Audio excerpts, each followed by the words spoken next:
여러분 같이 하십니다. 고독한 방랑자 가인 이야기. 오늘은 이 말씀의 제목을 함께 은혜를 나누는 귀한 아침 되기를 간절히 소망해 봅니다.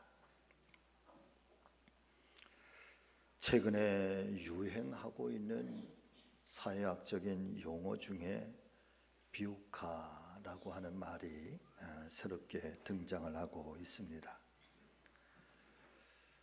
비우카라고 하는 이 말이 네 가지의 단어의 머리 글자를 모은 글자인데, 첫 번째는 변동성, 두 번째는 불확실성, 그리고 세 번째는 복잡성, 그리고 네 번째는 모호성.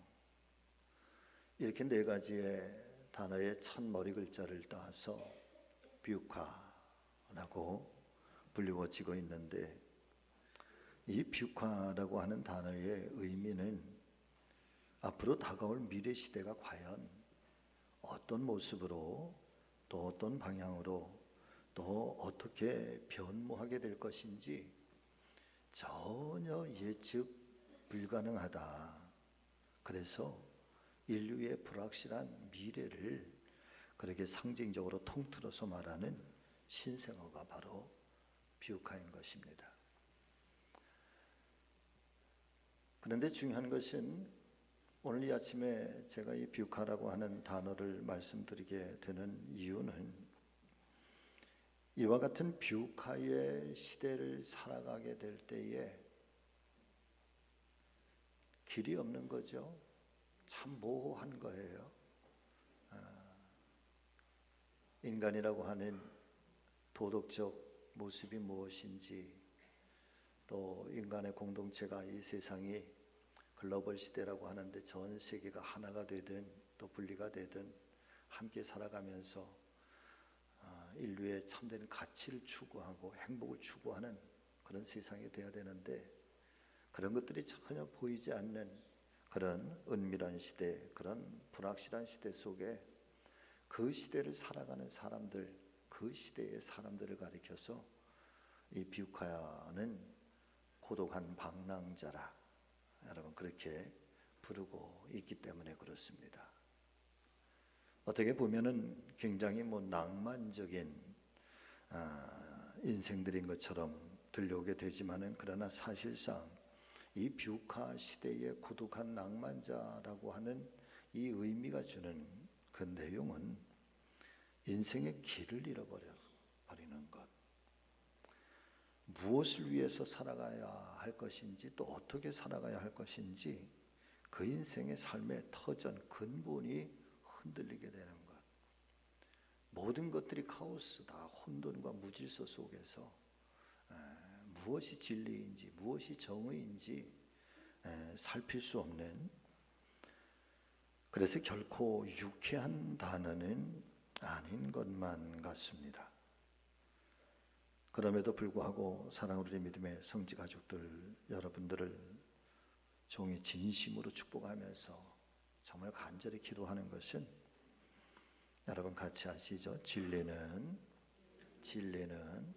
영원합니다. 아멘. 진리는 시대적 상황이나 가치관이나 또 어떤 일들 앞에서도 여러분 진리는 굳건하게 서 있어서 변하지 않는 것이 진리고, 그 진리가 있기 때문에 그런 카오스 혼돈의 세상 속에서도 인류가 가야 할 길을 알려주고 밝혀주는 것이 여러분 그래서 진리이고 그래서 복음인 줄로 믿습니다. 아무쪼록 우리 사랑하는 성지교회 모든 믿음의 성도들께서는 그런 시대 속에서도 주님 안에서 말씀과 기도로 단단하게 무장하시기를 바라고, 오히려 그런 혼란스러움 속에서도 더욱더 선명하게 믿음의 본질을 붙들고 믿음의 선명성을 붙들고 더욱더 강건하게 세움받아 나가시는 우리 믿음의 성지가족들 다 되실 수 있기를 우리 주님 예수 그리스도의 이름으로 축복하며 기도합니다. 첫 번째로, 가인은 왜 고독한 방랑자가 되었을까? 자, 오늘 말씀을 한번 보시죠. 12절과 14절의 말씀 같이 읽겠습니다. 내가 밭을 갈아도 땅이 다시는 그 효력을 내게 주지 아니할 것이요 너는 땅에서 피하며 유리하는 자가 되리라. 주께서 오늘 이 지면에서 나를 쫓아내시온즉 내가 주의 낯을 피하며 유리하는 자가 될지라. 물은 나를 만나는 자마다 나를 죽이겠나이다. 이 말씀 속에서 유리하는 자, 유랑하는 자, 곧 방랑하는 자가 되리라. 이 하나님께서 가인의 그 인생을 가리켜 너는 방랑자가 되리라, 유랑하는 자가 되리라. 하나님이 단정을 짓고 계신 거죠. 자, 사랑하는 성도 여러분, 하나님 말씀인 성경은 첫사람 아담과 하와의 에덴 동산에서의 그 삶을 시작으로 인류의 역사를 성경은 증거를 해주시고 있습니다. 성경에 의하면 아담과 하와는 먼저 아들 둘을 낳게 되는데 잘 알고 계신 것처럼 바로 가인과 아벨이었습니다. 그런데 중요한 것은 이 가인과 아벨에 관한 말씀을 증거해 주시면서 아주 대단히 중요한 메시지를 우리에게 던져주시고 있는데, 하나님께서 형 가인의 제사는 받지 않으셨고 동생 아벨의 제사만 따로 받으셨다라고 하는 것입니다.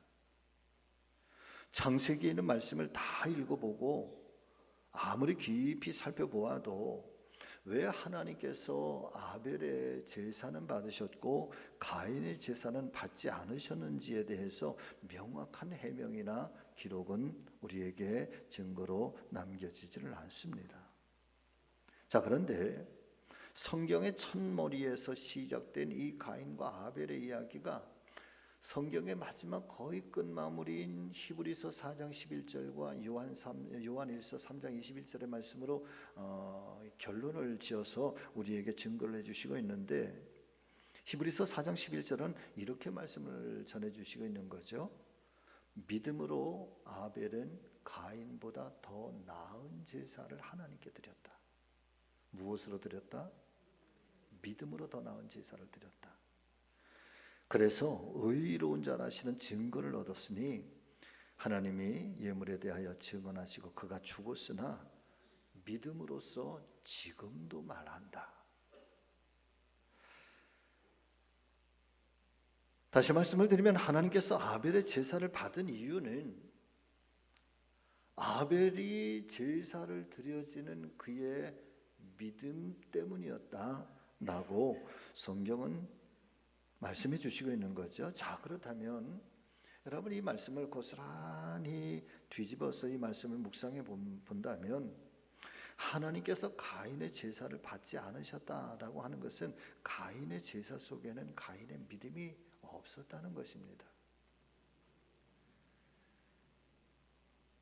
제사의 법이 조금 다르기는 하지만, 그러나 가인이 하나님 앞에 드려졌던 그 제사의 모양, 제물, 형식, 이것은 아무런 흠도 되지 아니하고, 그리고 그 드려지는 제물의 모든 형식 속에는 제가 볼 때에는 성경이 말씀하고 있는 것은 거기에는 아무런 하자가 없다는 거죠. 그런데 하나님이 받지 않으셨다라고 하는 것은 모양과 형식에는 아무런 문제가 없지만, 그러나 그 모양과 형식의 그 깊은 내면 속에 정말 드려져야 될 가인의 진정성이라고 하는 것, 믿음의 진정성이라고 하는 것, 하나님을 사랑하고 정말 이 예배가 하나님께서 기쁘게 받아주시기를 소망하면서 나 자신을 제물로 삼아서 그렇게 드려지는 가인의 진정성이 가인의 제물 속에서는 없었다는 얘기입니다. 요한일서 3장 12절은 이렇게 말씀해 주시고 있습니다. 여러분 또 같이 하시죠. 가인같이 하지 말라. 가인같이 하지 말라. 그랬으면 좋겠다가 아니라 그렇게 해서는 안 된다. 절대적으로 그렇게 하지 말아라. 단정적으로 말씀을 하십니다.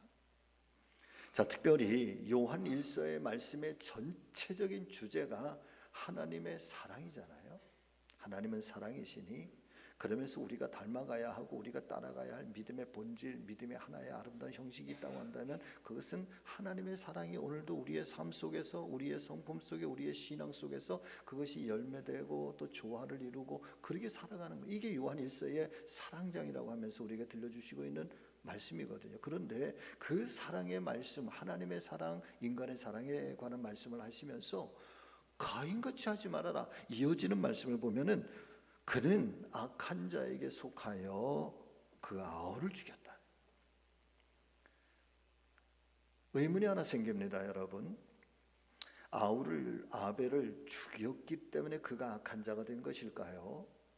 아니면 그의 이면 속에, 내면 속에 이미 악함이 있었기 때문에 아벨을 죽이게 된 것일까요?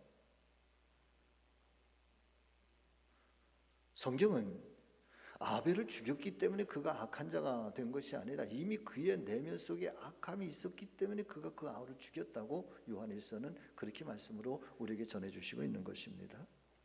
어떤 이유로 죽였느냐? 자기의 행위가 악하였기 때문이고 그의 아우의 행위는 의로움이다.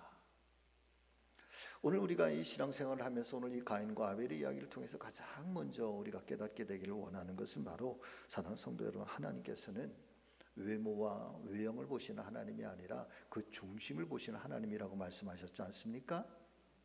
바꿔서 말씀을 드리면 저와 여러분들의 믿음의 모습들도요, 우리가 어떤 형식을 취하고 있느냐, 그 형식의 정도가 어떠냐, 그리고 드려지는 그 예물의 크기, 예물의 아름다움, 예물의 그 값비쌈, 그런 것들도 물론 소중하고 우리의 정성이겠지만, 그런데 하나님께서는 그런 것들을 보시기 이전에 1차적으로 먼저 하나님의 조건이 단 하나 담겨져 있다고 한다면 그것은 헌신하고 드려지는 저와 여러분들의 이 믿음의 진실, 그리고 깊이, 그리고 넓이, 그리고 견고함이 어느 정도인지를 먼저 하나님께서는 보시기를 원하신다는 거예요. 어쩌면 우리 가운데서도 똑같은 자리에서 함께 예배를 드리고 똑같이 함께 찬송을 부르고 똑같이 함께 이 예배가 끝난 후에 이 성전의 문을 나서게 되겠지만, 자, 오늘 이 가인과 아벨의 이야기를 통해서 우리가 정말 깨달아야 된다고 한다면 나의 예배가, 아니 우리 교회, 우리 성지교회의 예배가 하나님 앞에 상달이 되는지, 또 하나님께서 정말 기쁘게 받으시는지. 그런데 가인처럼 형식은 아름답게 갖춰져 있고 모든 것들은 화려하고 모든 것들은 다 정말 잘 갖춰져 있지만, 그러나 정작 그 내면에, 저와 여러분들의 내면 속에서 드려지는 하나님을 향한 우리의 진실된 마음들, 우리의 진정성이 담겨져 있지 아니하다고 한다면 오늘 우리의 예배, 우리의 제사는 가인의 예배일 수도 있겠다라고 하는 것입니다.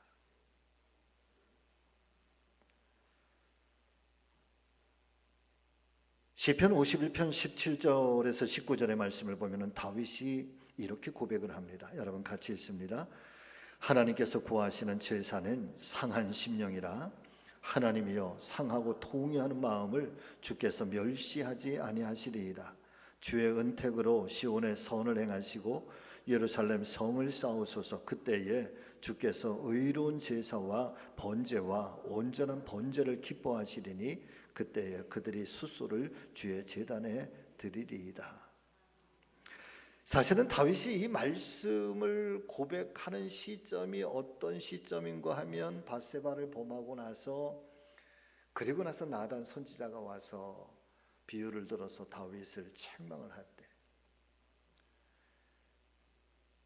은혜가 되는 것은 그래도 이 다윗이 그 말씀이 들려왔을 때 여러분 깨닫고 하나님 앞에 돌이켜 회개하고 있다는 거예요.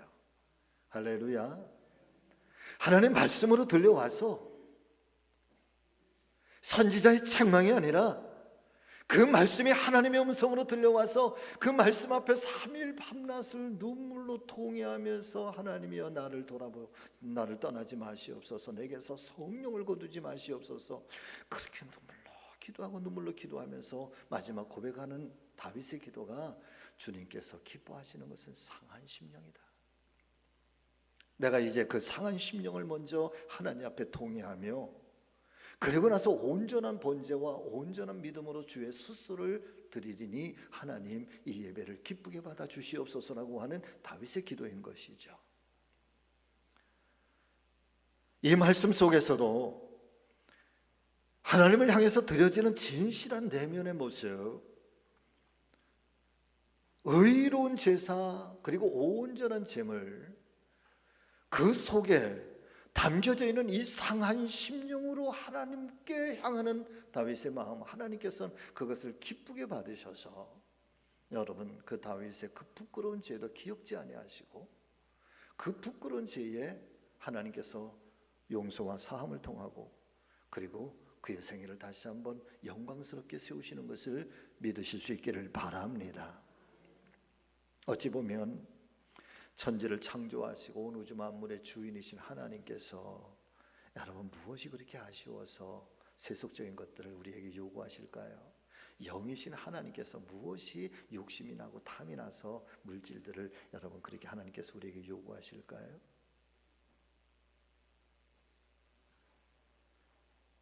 더불어서 이 다윗의 고백을 통해 우리가 깨닫게 되는 은혜 중에 하나, 여러분 하나님께서는 저와 여러분들의 믿음이 99%에 이르는 순종, 그 모습이 아니라 100%의 순종을 원하신다는 사실을 깨닫게 되는 줄로 믿습니다. 물론 원죄의 죄성을 고스란히 간직하고 있는 가인과 같은 우리가 100% 하나님 말씀 앞에 순종한다는 것은 결코 쉽지 않은 일이겠지만, 그럼에도 불구하고 우리가 먼저 말씀으로 반석을 삼고 성령 하나님의 도우심을 받아 하나님을 향한 100% 순종해 가려고 하는 그 믿음의 진정성과 그 믿음의 노력을 하나님께서도 오늘 알고 계시고 또한 그 일을 기쁘게 여기시는 줄로 믿습니다.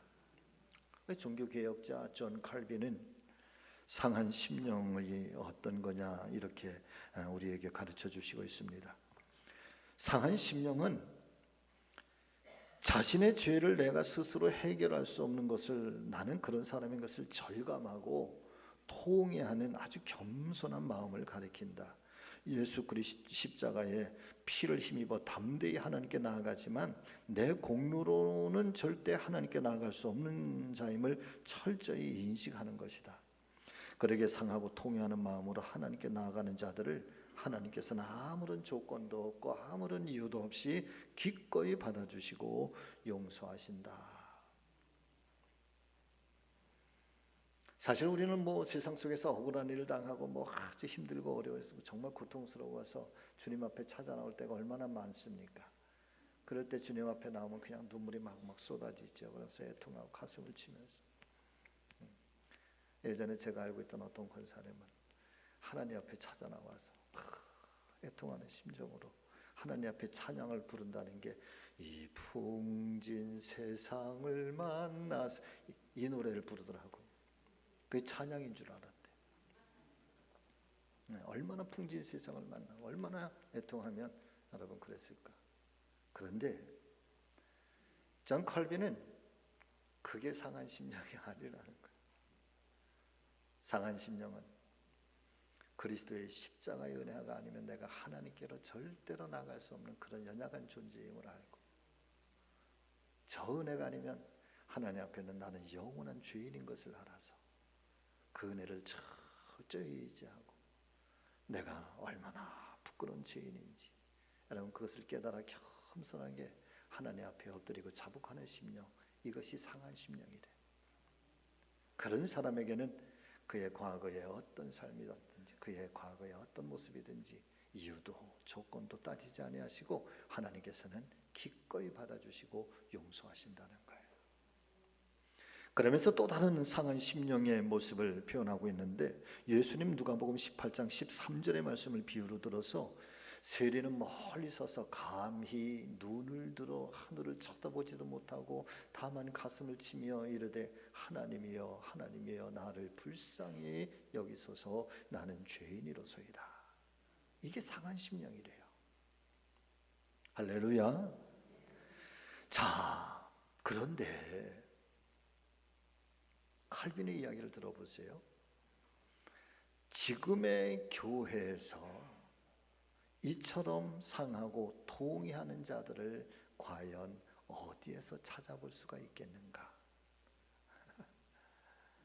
여러분, 오늘 이 2023년을 살아가는 현대를 말하는 게 아니라 전 칼빈이 300년 전에 종교개혁을 일으킨 시점에 그 시대의 교회와 그 시대의 성도들을 향해서 지금 이런 교회와 성도들 가운데 이렇게 통회하고 상한 심령을 가지고 하나님 앞에 나오는 사람들을 찾아볼 수가 있겠느냐. 사랑하는 여러분, 가인은 결국 히브리서와 요한 1서의 말씀처럼 자기의 친동생 아벨을 돌로 내리쳐서 죽여버리고 말았습니다. 그리고 아벨을 찾으신 하나님의 음성 앞에 마치 나는 전혀 모르는 일처럼 잡아떼면서 그 유명한 말을 하지요. 내가 내 아우를 지키는 자니까. 인류 역사상 가장 부끄러운 거짓된 말로 하나님을 속이고 세상을 속이려고 했던 것입니다. 자, 그로 인한 가인이 받게 된 그의 인생의 파국이 어떻게 되었을까? 하나님께서는 가인을 향하여 말씀하시죠. 창세기 4장 9절에서 12절의 말씀, 여러분 또 이 말씀을 잘 새기면서 읽어보십니다. 시작. 여호와께서 가인에게 이르시되 내 아우 아벨이 어디 있느냐? 그가 이르되 내가 알지 못하나이다. 내가 내 아우를 지키는 자니까. 이르시되 내가 무엇을 하였느냐? 내 아우의 피소리가 땅에서부터 내게 호소하느니라. 땅이 그 입을 벌려 내 손에서부터 내 아우의 피를 받았은즉 내가 땅에서 저주를 받으리라. 내가 밭을 갈아도 땅이 다시는 그 효력을 내게 주지 아니할 것이요 너는 그 땅에서 피하며 뭐 하는 자가 되리라? 방랑하는 자가 되리라. 유리하는 자가 되리라. 내가 죽인 동생의 피가 내가 농사짓고 살아가야 할 그 땅에 스며들었다. 그 피가 땅에서 나한테 하나님께 울부짖고 있다. 이제 이 피를 마신 땅은 저주의 땅이 될 것이다. 밭을 갈아도 소출을 얻지 못할 것이며 이제 너는 이 땅에서 쉬지도 못하고 떠돌아다니는 방랑자, 유리하는 자가 될 것이다. 엄청난 저주와 책망을 받게 되는 것입니다. 말씀을 보면은 이 가인이 받은 저주는 세 가지입니다. 첫 번째, 땅에서 쉴 수가 없다. 땅을 피로 물들어 놨으니 그 땅 어디에서도 내가 그 땅에서 두 발을 딛고 내가 그 땅에서 내 삶을 살아가는 연명하는 그동안에 그 땅에서 피의 소리 때문에 내 삶 속에 어디에서 안식이 있겠느냐? 어디에서 평안을 얻을 수 있겠느냐? 사랑하는 성도 여러분, 다윗이 얼마나 하나님을 사랑하고 하나님의 성전을 건축하기 위해서 다윗이 얼마만큼이나 여러분 정말 얼마나 사모했는지 몰라요. 아마 다윗처럼 그렇게 간절히 사모했던 사람도 없었을 것입니다. 그래서 그는 이 성전을 건축하기 위해서 모든 것들을 완벽하게 다 갖추어 놓습니다. 그런데 그 다윗의 마음을 여러분 하나님께서 몰랐을까? 아셨을 것이라 저는 믿습니다. 그럼에도 불구하고 하나님께서 다윗에게 이 성전 건축을 허락하지 않으신 이유는 하나님께서 다윗에게 하신 말씀에 있어요. 그게 뭔가 하면 다윗 너의 손에 피가 너무 많이 묻었다는 거예요. 내 손은 피의 손이라는 거예요. 하나님의 거룩한 영광의 성전을 짓는데 피 묻은 손으로는 절대로 지을 수가 없다는 거지. 가인의 인생 속에 내 인생을 살아가는 동안에 내가 이 땅에 두 발을 딛고 살아가는 동안에 끊임없이 이 땅에서 피 흘림의 소리가 그 피의 소리가 들려올 텐데 내가 그 피 소리에 내 삶에 안식이 있겠느냐? 평강이 있겠느냐? 절대로 내 인생에 쉼과 안식은 없을 거다. 두 번째, 하나님께서 보호를 해주시지 않겠다는 거예요. 하나님께서 돌아보시지 않겠다는 거예요. 사랑하는 성도 여러분, 인생을 살아가면서 하나님의 보호를 받을 수 없는 사람, 매 때마다 순간마다 내가 선택을 해야 되고 내가 결정을 해야 되고 내가 넘어서야 되고 내가 이겨야만 된다고 한다면 과연 그 인생이 얼마나 피곤한 인생일까 말이에요. 과연 그런 인생이 있을까 말이죠. 이 말씀을 가만히 묵상하면서 오늘 찬양대의 모습이 여러분 잘 이렇게 거울로 비추어져요. 올겐과 피아노와 엘렉트론이 뒤에서 쫙 받쳐주니까 찬양대 소리가 굉장히 아름답게 들리고, 또 찬양하시는 분들도 자신만만하게 찬양하시는 것 같더라고. 그런데 오늘 다 없애고 무반주로 찬양을 하니까 막 조심스럽게 찬양을 해. 원래 거기 그 부분은 다 그런 부분이겠지만은, 여러분 하나님의 손길이라고 하는 건 바로 그런 거잖아요. 때로는 일렉톤처럼, 때로는 피아노처럼, 오르겐처럼 우리의 연약한 인생 속에 하나님의 거대한 의의 은혜의 손길, 강력한 권능의 손길이 저와 여러분들을 받쳐주시고, 그리고 보태주시면서 우리의 연약한 것들을 감춰주시기도 하고 일으켜주시기도 하면서 여러분 우리의 삶은 담대하게, 강하게, 용기 있게 일어서게 되는 줄로 믿습니다. 그런데 하나님이 오늘 가인에게 하시는 저주는 내가 너를 돕지 않겠다는 거예요. 실제적으로 4장 16절의 말씀에 보면 가인이 여호와의 앞을 떠나 에덴 동쪽 노스에 거주하였다. 하나님의 앞을 떠났다. 자, 세 번째, 사람들로부터 철저하게 외면을 당하게 될 것이다.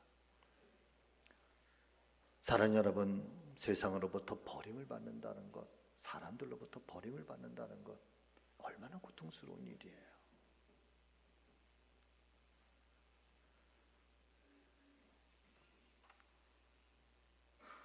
자, 오늘 이 가인과 아벨의 이야기는 1차 여기에서 멈추어 보겠습니다. 자, 두 번째, 성경은 나를 가리켜서 가인의 후예라 묘사를 하고 있는 것입니다. 여러분 같이 하십니다. 하나님 말씀인 성경은 내가 가인의 후예라 말씀하십니다. 아멘. 마키아벨리라고 하는 아주 유명한 사람의 책 중에 군주론이라고 하는 책이 있어요. 권력을 가지고 통치를 하려고 하는 왕이나 대통령이나 수상이나 이런 군주의 자리에 있는 사람들이 어떻게 국민을 통치하고 세상을 어떻게 다스릴 것인가라고 하는 어떤 그런 지침서와 같은 것이죠. 그런데 저기 써 있잖아요. 바티칸의 금서. 성경은 용납하지 않는다는 거예요. 자, 그런데 이 마키아벨리의 군주론에 이 마키아벨리라고 하는 사람은 인간의 본성에 대해서 너무나도 부정적으로 평가를 하고 있습니다. 마키아벨리가 말하는 인간은 도대체 어떤 존재냐? 여러분 한번 보세요. 인간은 가인의 후예로 은혜를 모르고 변덕이 심하고 위선자요 염치를 모를 뿐 아니라 자신의 몸을 아끼고 물욕의 눈이 어두운 속물에 불과하니 인간의 본성은 욕망에 가득 찬 이기적인 존재이다. 심지어 사사로운 정, 의리, 그것들도 자신의 이해가 얽히는 귀 앞에서는 언제나 서슴없이 끊어버린다. 따라서 이런 욕망들이 정치적인 갈등과 전쟁을 빚어내고 있다. 따라서 가인의 후예들인 이 타락한 인간을 어떻게 통치해야 되느냐? 정의보다, 윤리보다, 도덕보다, 인간의 가치보다도 강력한 군주의 통치권의 무게를 두는 것이 옳다. 바꿔서 말씀을 드리면 인간의 윤리와 도덕과 가르침과 인간의 그 선함을 함께 격려해서 아름다운 세상을 만들어갈 수 있는 것이 아니라 강력한 칼의 힘을 가지고, 강력한 총칼의 힘을 가지고 그렇게 해서 이 어리석은 인간, 이 욕심 많은 인간들을 그렇게 통치해야지만 세상은 바르게 나아갈 수 있다. 이게 군주론의 한 대목이에요. 자, 그러면서 이 마키아벨리가 이야기하고 있는 인간이라고 하는 이 사회, 이 사람이 어떻게 살아가느냐, 이런 욕심 많은 사람들이 세상을 살아가는데 어떻게 살아가느냐, 이분법으로 살아간다는 거예요. 같이 하십니다. 친구 아니면 적. 친구가 아니면 적이라는 거예요. 우리가 살아가고 있는 이 뷰카의 사회도 어쩌면 사실상 친구가 아니면 적이라고 하는 개념으로 지금은 서로를 만나고 그런 교육 속에 있는 것을 우리는 많이 발견하게 됩니다. 내 친구로 만들기 위해서 끊임없이 내 친구로 만들기 위해서 노력을 하거나, 아니면 내 친구가 아니면 너는 나의 적이라고 하는 아주 흑과 백이라고 하는 개념으로 완전하게 배척의 대상으로 만들어버리고 만다는 것이죠. 가인이냐 아니면 아벨이냐라는 거예요. 가인 아니면 아벨. 내가 내 아우를 지키는, 내가 아벨을 지키는 자니까 내가 너를 지키는 자냐? 아니다. 나는 너를 죽여서라도 내가 나의 존재를 높이고 나는 살아남아야 되겠다라고 하는 것이 뷰카의 시대에 마키아벨리가 이야기하고 있는 친구 아니면 적이라고 하는 거예요. 근데 왜 바티칸은 이걸 금서로 정했을까? 하나님의 창조의 섭리는 이것이 아니라는 거야. 하나님 말씀인 성경은 이것이 아니라는, 인간은 그렇지 않다는 거예요. 인간은 하나님의 형상을 닮아서 하나님의 선함을 따라서 지음받았고, 다만 죄가 들어와서 그 하나님의 선함을 잃어버린 존재, 선함으로부터 타락한 존재가 되었을 뿐이지 언제든지 하나님의 은혜 가운데서 회복이 되어야 되고, 친구 아니면 적이라고 하는 개념이 아니라 하나님의 말씀인 성경은 가인같이 하지 말라 말씀하시면서 하나님은 사랑이시니, 그래서 너희가 정말 오늘 이 뷰카의 시대, 오늘을 살아가는 우리의 시대에 친구 아니면 적이라고 하는 흙과 어둠, 또 백과 빛, 완전하게 나누어진 친구 아니면 적, 이런 개념이 아니라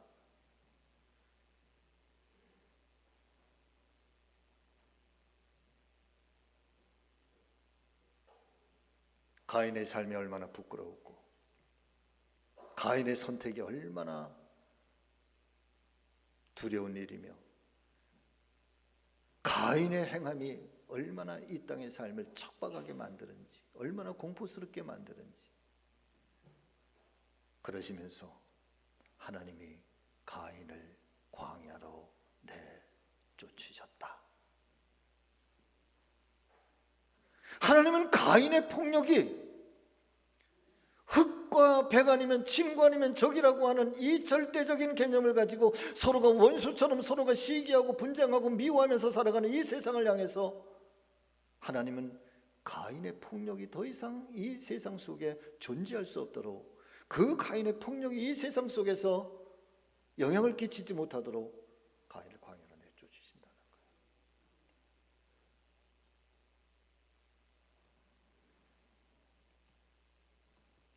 여러분, 이스라엘 영광의 상징이었던 솔로몬 성전은요, 예루살렘 성전은 금과 은과 보석과 백향목으로 정말 값지고 소중하게 지어진 웅장한 성전입니다. 그런데 이 웅장한 이 아름다운 성전, 솔로몬 성전이 예수님 당대의 시대에 이 성전은 분리와 차별과 시기와 신분의 높고 낮음의 상징으로 전락을 해버립니다. 이방인과 이스라엘 사람이 함께 예배를 드릴 수 없는 성전이 되어버렸습니다. 누구라도 하나님 앞에 예배 드릴 수 있는, 제사를 드릴 수 있는 성전이지만 그 솔로몬 성전은 누구라도 함께 아무나 갈 수 있는 자리가 아니었습니다. 사마리아 사람은 철저하게 배척을 당했고, 신분이 낮은 사람들, 그 시대의 세리, 그 시대의 몸을 파는 여인들, 또 그 시대의 죄인들이라 불려진 사람들은 성전 가까이 올 수도 없었습니다. 그리고 그 예루살렘, 그 솔로몬 성전에는 그 유명한 바리새인들, 서기관들, 대제사장들, 돈 많은 사람들, 그리고 신분이 높은 사람들, 로마의 권력을 가진 사람들, 그런 사람들이 그곳에서 화려하게 하나님 앞에 제사를 드리게 되죠. 그런 솔로몬 성전을 향해서 예수님께서는, 사랑하는 성도 여러분, 요한복음 2장 19절에 이렇게 말씀을 하십니다. 같이 하실까요? 이 성전을 헐라. 어떻게 하라고요? 이 성전을 헐어버려라. 내가 3일 만에 다시 일으키리라. 그러시면서 예수님께서는 정반대로 그 시대에 차별받은 사람들, 사마리아 사람들, 세리, 장녀, 가난한 사람들, 죄인들을 걸었던 사람들과 함께 잠을 자고 식사를 나누고 그들 속에서 함께 동고동락하시면서 하나님께서 정말 세우기를 원하셨던 하나님의 나라가 무엇냐? 여러분, 예수님은 그분의 삶으로 그렇게 보여주시고 있는 것입니다. 성경은 나 자신을 가리켜서, 저와 여러분 우리 스스로를 가리켜서 카인의 후예라고 말합니다. 자, 그렇다면 한 가지 질문이죠. 내 스스로에게 던져지는 질문. 내 안에 가인의 모습은, 내 안에 숨겨져 있는 가인의 모습은 없는가라고 하는 겁니다. 자, 두 번째 이야기는 여기서 멈추려고 합니다. 자, 세 번째 이야기로 넘어갑니다. 이 가인과 아벨의 이야기는요, 창세기의 이야기, 그 오래된 신화 같은 전설 같은 이야기로만 머물러 있지 않습니다. 예수님 당시에 누가복음 15장에서 예수님께서 말씀을 하시죠. 탕자의 비유를 말씀하시면서 둘째 아들이 아버지의 재산을 받아서 멀리 가서 다 허랑방탕하고 이제 산 거지가 돼서 돌아옵니다. 자, 떠나갈 때는 의기양양에게 귀공자처럼 떠났던 이 아들이 돌아올 때는 상거지가 되고 피골이 상접해서 돌아왔을 겁니다. 성경은 상거가 뭔데 아직도 거리가 먼데 그 아버지가 그렇게 피골이 상접해 있는 이 아들이 당신의 둘째 아들인 것을 금방 알아보고 맨발로 뛰쳐나가서 그 아들을 껴안고 씻기고 옷을 입히고 가락지를 끼우고 짐승을 잡아서 여러분 잔치를 벌여줍니다. 그런데 이 이야기 속에는 또 다른 가인이 또 등장한다는 거야. 풍악 소리고 잔치 소리를 들은 큰아들이 들에서 돌아오다가 도대체 무슨 일인고 둘째 아들이 돌아왔습니다. 당신의 동생이 들어왔습니다. 그랬더니 이 형이 버럭 화를 내면서 여러분 큰 소리로 외치죠.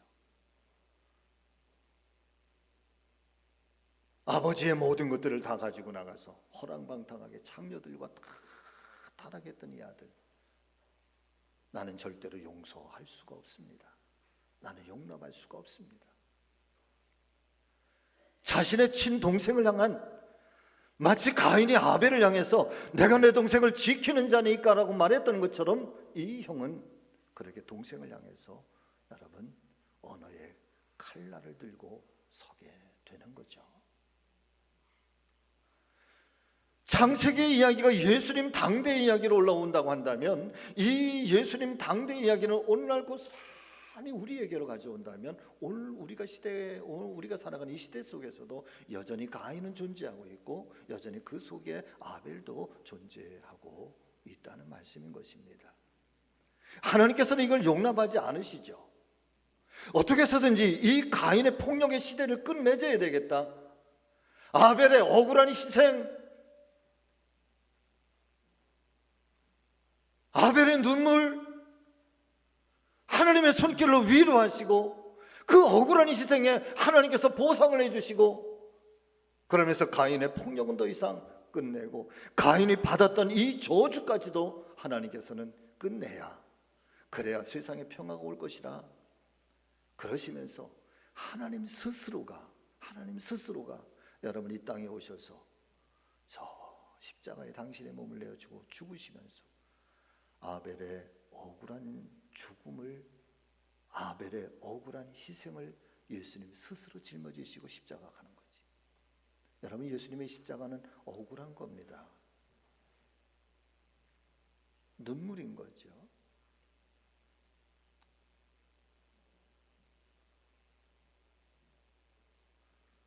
그것만 아니라 저 십자가는 가벨의 광야로 쫓김을 당하고 땅에서 살 수 없는 그 엄청난 저주와 사람들로부터 버림받는 저주와, 그리고 더불어서 그 땅 속에서 얻을 수 없는 삶의 기쁨과 행복, 그 잃어버린 축복에 대해서 주님께서는 가인의 저주까지도 십자가에서 다 스스로 짊어지시고 죽으시면서 가인의 저주도 풀어내시는 것을 믿으실 수 있기를 바랍니다.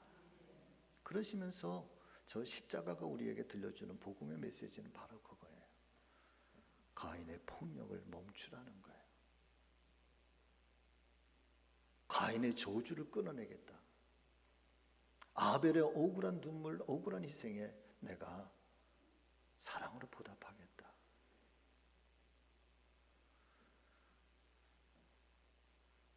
오늘 우리가 살아가는 우리의 시대의 삶 속에서 내가 가인이라고 한다면, 사랑하는 성도 여러분, 우리 모두에게도 이 가인의 폭력을 멈춰야 됩니다. 할렐루야. 그리고 살아가야 할 복음이 오늘도 이 그리스도의 십자가가 오늘 우리에게 요청하고 있는 삶이 있다고 한다면 이 모든 것들을 끊어내고 내가 짊어져야 될 것들을 짊어지고 아벨의 억울한 희생도 가인의 이 엄청난 무차별한 폭력도 이제는 화해와 평화와 기쁨과 감사와 행복으로 바꾸어가는 것이, 이것이 그리스도인의 삶이고 이게 신앙이라는 거야. 이게 예수의 복음이라는 거예요. 이것이 오늘 그리스도인들과 교회들에게 세상을 향해서 들려주시고 있는 사명인 거죠. 여러분, 십자가의 삶을 사시기를 주의 이름으로 축복합니다. 말로만이 아니라 정말 우리의 믿음으로, 우리의 삶으로 그렇게 살아내실 수 있기를 예수님의 이름으로 축복합니다. 그것이 기꺼이 가기에는 너무나도 힘들고 어려운 길이겠지만 그러나 주님의 도우심을 의지하면서 가실 수 있기를 바랍니다. 우리 안에 감추어져 숨겨져 있는 가인의 폭력성을 여러분 끌어내십시오. 그리고 예수의 사랑으로 덧입으십시오. 그래야 하나님의 나라가 세워지는 거예요. 거기에 이 비옥화의 시대에 어둠을 뚫고 나갈 수 있는 진리의 빛이 교회와 성도들에게 주어지는 것이고, 이 빛이 세상을 향해서 밝힐 때 여러분, 세상은 그나마 그 어둠 속에서 그 빛을 보고 모여드는 하나님의 사랑의 사람들, 세상은 그렇게 바뀌어가는 거지. 가인과 하벨의 이야기는 그 먼 옛날의 이야기로 끝나는 것이 아니라 여러분, 가인과 하벨의 이야기는 십자가에서 완성이 되고 있는 것입니다.